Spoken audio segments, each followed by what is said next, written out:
Selon Ishijo Haruhiko, les capacités cognitives humaines ne sont pas fiables, car les illusions peuvent parfois tromper notre cerveau. Par exemple, des créatures fictives dont nous pensons qu'elles ne peuvent jamais exister peuvent maintenant apparaître devant nous. Comme ce lutin pétillant, Ruru, qui nous accueille à l'écran. Cela n'a pas toujours été le cas, jusqu'à ce qu'un incident survenu il y a plus de 10 ans modifie la chimie du cerveau humain. Depuis lors, de nombreuses entités fantasmagoriques sont apparues, brouillant les frontières entre la réalité et la fiction. Mais nous y reviendrons plus tard, car Haruhiko est en retard à l'école. Tout ce qui l'entoure semble pixelisé. Ce n'est pas une surprise quand on connaît l'amour du Japon pour les pixels. Mais dès que Ruru ou Haruhiko les touchent, ils deviennent HD. Haruhiko se précipite à l'école parce qu'il sait que Mai va encore lui donner un coup de pied circulaire.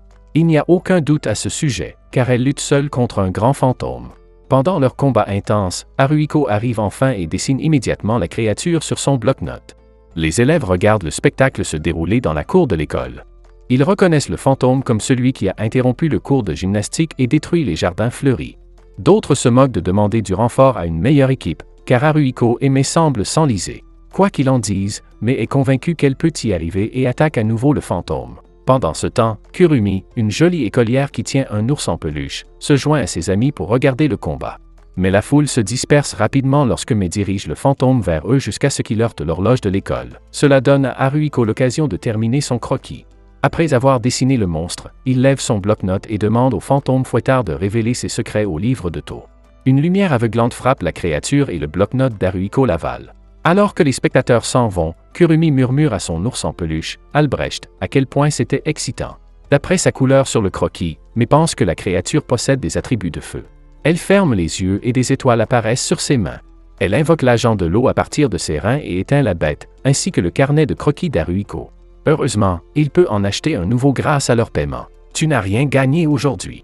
Eh bien, ça s'est vite aggravé.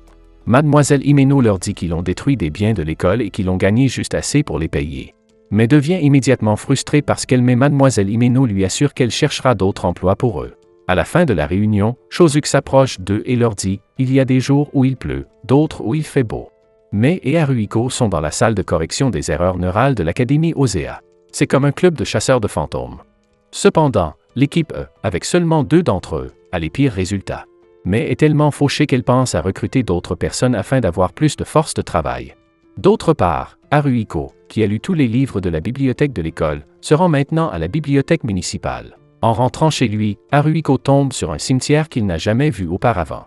Il s'agit peut-être du phénomène du « jamais vu » où quelque chose de familier semble inconnu. Soudain, plusieurs fantômes apparaissent et entourent une jeune fille. Celle-ci lui demande d'arrêter de la regarder parce que c'est gênant. Soudain, elle ouvre sa bouche plus grand qu'aucun humain ne peut le faire et avale les fantômes, y compris le cimetière. La jeune fille se frotte ensuite le ventre après un délicieux repas. Haruhiko se précipite vers elle et lui demande si elle connaît Gaius Plinius Secundus. Le qui? Il parle de ce type et de son animal de compagnie, crachant des faits sur sa vie merveilleuse. Ruru donne un coup de pied à Haruhiko pour qu'il se calme, car qui se soucie de cela? La fille se présente sous le nom d'Izumi Reina. La voyant porter l'uniforme de l'Académie Osea, il insiste pour qu'elle rejoigne leur club. Mais au lieu de répondre, elle prend peur et s'enfuit. Cependant, Reina trébuche accidentellement, et Haruhiko tente de la rattraper mais change d'avis avant que sa main n'atterrisse là où elle n'est pas censée le faire. Au lieu de cela, la jupe de Reina lui tombe sur le visage. Il jure qu'il n'a rien vu, des rayures bleues ou quoi que ce soit d'autre. Oups! Pensant qu'il s'agit d'un pervers, elle le fait tomber et s'en va en courant. Le lendemain, Haruhiko tente à nouveau sa chance, mais elle dit qu'elle ne peut vraiment pas se joindre à eux. Pour se faire pardonner, il l'invitait à la cafétéria. De la nourriture gratuite, dites-vous? Eh bien, Reina est partante. Reina peut manger à l'infini avec son énorme appétit. Il se trouve que c'est la première fois qu'elle va à la cafétéria car elle ne reçoit pas d'argent de poche. Elle veut en savoir plus sur la proposition de Haruhiko. Haruhiko commence par expliquer que les fantômes étaient autrefois fictifs. Cependant, lorsque des terroristes ont bombardé l'entreprise à Leashiki il y a plus de 10 ans, un virus expérimental a été libéré et a eu des effets durables sur le cerveau. En conséquence, les humains peuvent désormais percevoir le surnaturel et les enfants possèdent des super-pouvoirs. Les enfants comme Reina et lui peuvent rejoindre des clubs pour chasser les fantômes nuisibles et être payés. Haruhiko répond qu'elle peut considérer cela comme un travail à temps partiel puisqu'elle n'a pas d'argent. Si elle veut, elle peut les regarder faire. Elle ferait mieux de se joindre à eux après avoir fait dépenser autant d'argent à Haruhiko. Après le repas, Haruhiko présente Reina à Mai. Reina est stupéfaite en voyant Mai et l'appelle même One-sama. Par coïncidence, Mademoiselle Himeno leur donne une autre mission impliquant des fantômes de poteaux d'utilité. Ils surprennent 3 fantômes en train de danser comme dans un film de Disney. Bien qu'il ait l'air inoffensif, il provoque des interférences radio dans la région. Mais invoque l'agent de métal pour lutter contre ces poteaux, mais son attaque surprise échoue car elle est presque électrifiée par leurs câbles. Haruhiko explique qu'il s'agit d'esprits outils nés de la colère après avoir été abandonnés par les humains. Autrefois, les gens dansaient en l'honneur des arbres qu'ils coupaient. Alors les poteaux dansent peut-être pour eux-mêmes maintenant. Ils jouent également au limbo, ce qui peut métaphoriser leur chagrin de ne pas pouvoir passer à la vie suivante. Ils dansent donc le limbo avec les poteaux et se penchent pour dépasser le câble. Mais à chaque succès, le câble descend, ce qui rend le défi encore plus difficile à relever. D'un autre côté, leurs adversaires en bois réussissent gracieusement ce jeu. Au fur et à mesure que le jeu progresse, Reina tombe tandis qu'Haruhiko se fait électrocuter. Seul Mai progresse, mais le niveau baisse.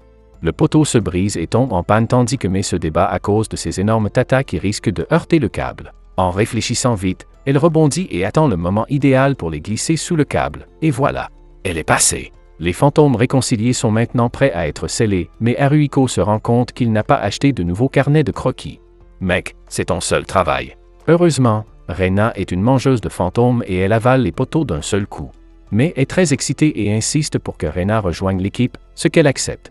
À ce stade, elles forment une meilleure équipe, mais se bat, Reina scelle, et, eux, pourquoi ont-elles besoin d'Haruhiko? Quoi qu'il en soit, Ruru montre les poteaux cassés sur le sol. Reina leur offre une fleur tandis que Haruhiko se demande s'ils seront prêts à servir à nouveau les humains s'ils renaissent en tant qu'arbres. De retour à l'académie, ils rencontrent un visage inconnu et se demandent qui c'est. Avec Reina dans leur équipe, les choses se présentent bien pour eux. Mais ce n'est pas le cas pour Haruhiko. Malgré l'achat d'un nouveau carnet de croquis, il sait qu'il n'est pas d'une grande aide car Reina peut facilement sceller les fantômes en les mangeant. Il doit passer à la vitesse supérieure et améliorer ses compétences en matière d'invocation pour être plus utile. Reina salue Ruru et Haruhiko, leur disant qu'elle est ravie de faire partie de leur club.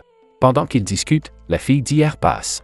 Haruhiko la salue par son nom, Minase Kwato, et les 2 filles se présentent également. Haruhiko se souvient de ce qu'a dit Mademoiselle Himeno. Kwato est une utilisatrice de capacité très puissante qui s'est portée candidate à l'agence de contrôle des fantômes. Mademoiselle Himeno a même essayé de l'inviter à rejoindre leur club, mais Kwato a refusé, peut-être parce qu'elle s'habituait encore à l'école. Remarquant l'approche de Haruhiko envers Kwato, Ruru suppose rapidement qu'il veut qu'elle rejoigne leur équipe. Pire, il pourrait avoir le béguin pour elle, ce qui fait pleurer Ruru. Mais Haruhiko confirme qu'il ne pense rien de tout cela et gifle le moustique gémissant, je veux dire, Ruru. Plus tard dans la journée, Mademoiselle Himeno leur confie une mission concernant les robots de la société Aliyashiki qui se sont transformés en fantômes.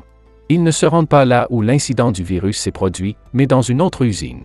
Mademoiselle Himeno les informe que Kwato se rend sur place à la demande de l'agence. Le fait d'avoir une capacité puissante fait que les gens la traitent différemment, elle veut donc qu'ils l'aident. En arrivant sur place, une nuée de robots accueille Kwato. Ne se laissant pas impressionner par leur présence, elle récite son sort et libère une lumière brillante et électrisante.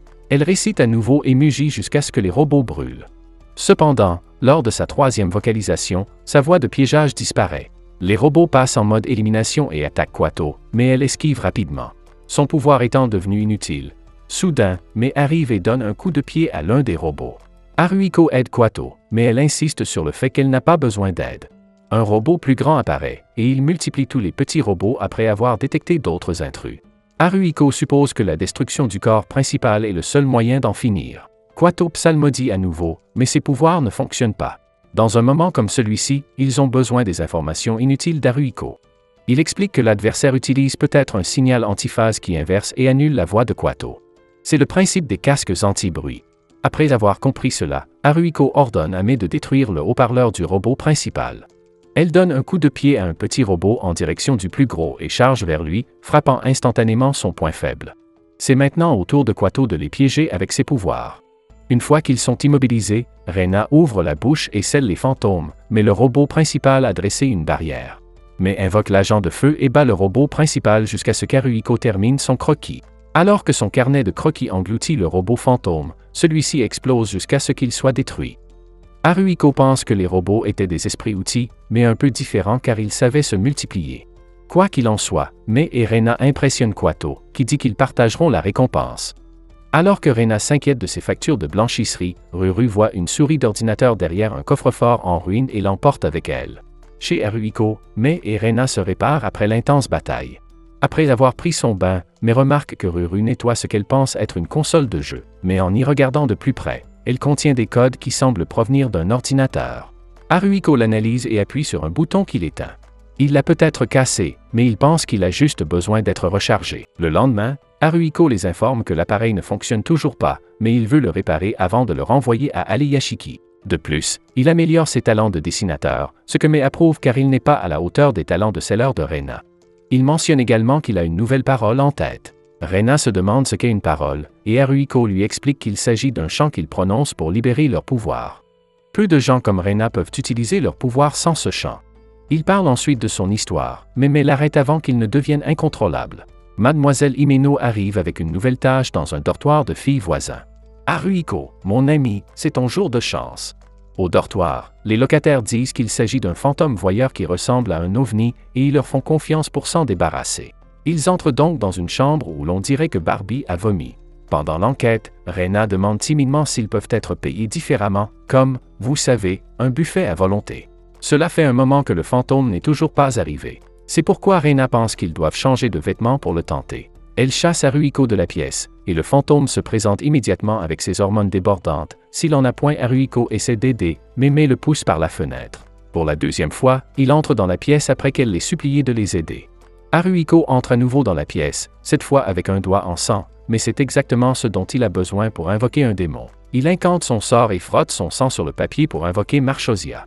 Une grande flamme apparaît sous la forme d'un monstre avec des ailes, ce qui rend Haruhiko heureux d'avoir réussi à invoquer le démon.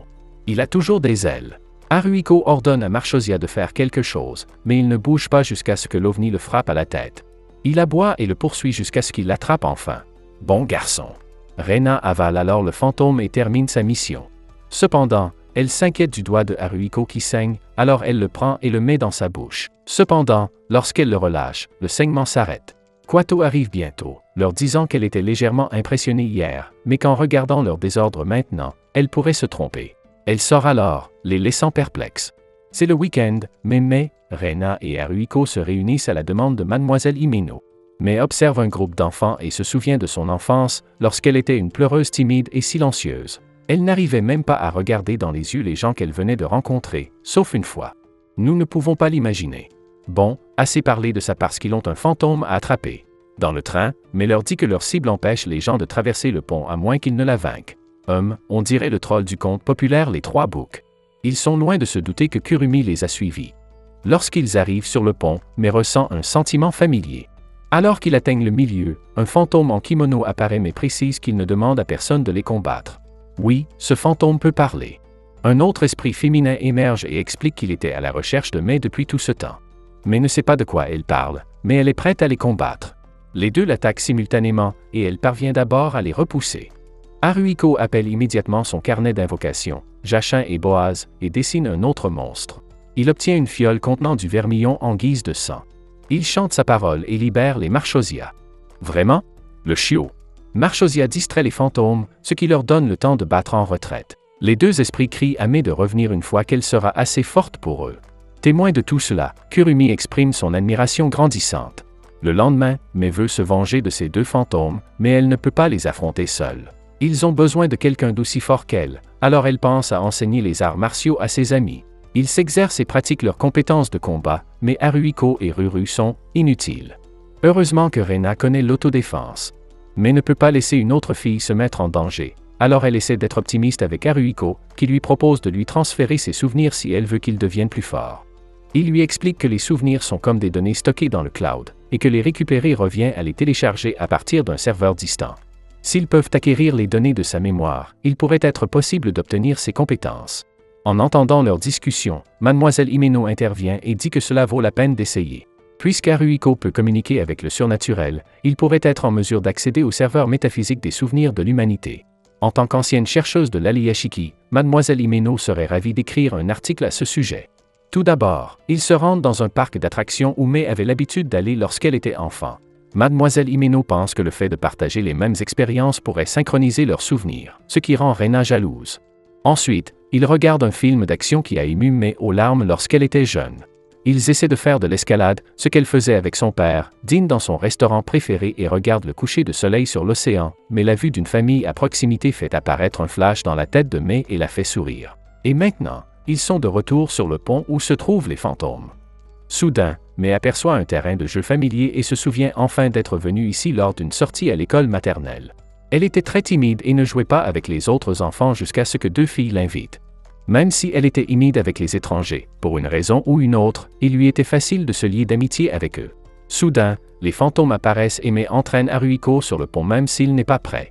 C'est maintenant un combat à 2 contre 2, mais leur force n'est toujours pas à la hauteur des fantômes. Distraite par les efforts de Haruhiko, Mai s'expose à l'attaque des fantômes. Haruhiko tente de la rattraper, mais il heurte accidentellement sa tête contre la sienne. Mai et Haruhiko se réveillent et se retrouvent dans un océan de souvenirs. Il lui demande de penser à son entraînement aux arts martiaux, et lentement, les bulles pénètrent dans son corps. Cependant, il voit une bulle étrange et reconnaît les 2 enfants fantômes.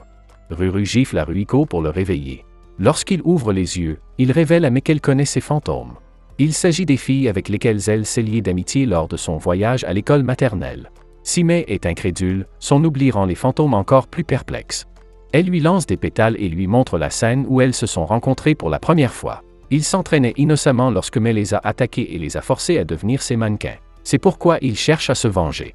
Mais n'arrive pas à le croire, mais Haruhiko pense qu'elle a modifié ses souvenirs à sa guise. Elle n'a jamais été aussi introvertie et silencieuse qu'elle le pensait. Au cas où il l'aurait oublié, les fantômes veulent toujours un duel. Mais les attaquent à nouveau tandis que Mademoiselle Himeno et Ruru encouragent Haruhiko à leur montrer ce qu'il sait faire. Les filles lui foncent dessus, mais il les esquive sans difficulté, sautant même par-dessus elles et se hissant au sommet du pont. Réalisant qu'il a des talents de combattant, il lance avec assurance des coups de poing à ses adversaires. Il est fort, c'est certain, mais il manque d'endurance. Il faut se rendre à l'évidence, il n'est pas en bonne forme physique. Mademoiselle Himeno suggère à Haruhiko d'utiliser le pouvoir des éléments comme le fait Mai.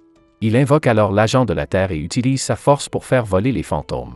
Mais n'est pas peu fier. Mais invoque également son pouvoir et combine leur énergie, imitant ainsi le mouvement spécial de son film d'action préféré, Double rugissement des dragons. Incapables de continuer, les fantômes acceptent leur défaite et réalisent qu'ils ont encore besoin d'entraînement. Cependant, Mai les félicite pour la force qu'ils ont acquise et les aide à se relever. Alors qu'ils se désintègrent lentement en pétales, ils disent à Mai qu'ils reviendront la défier à nouveau. Rena étreint Mai tandis que Mademoiselle Himeno la félicite. De son côté, Haruhiko gît inconscient sur le sol, mais elles doivent admettre qu'il a également fait du bon travail. Une fois de plus, leur petit public sournois, Kurumi, pense qu'ils sont incroyables. C'est une autre mission réussie pour la pire équipe du club de chasseurs de fantômes. Ils se rapprochent de plus en plus à chaque mission, et de plus en plus d'alliés se présenteront à eux. En voyant leurs efforts progressifs, ils ne tarderont pas à gravir les échelons et à gagner le respect qu'ils méritent. Si vous avez aimé la vidéo, abonnez-vous, laissez un like et un commentaire pour aider la chaîne à grandir. Merci d'avoir regardé cette vidéo.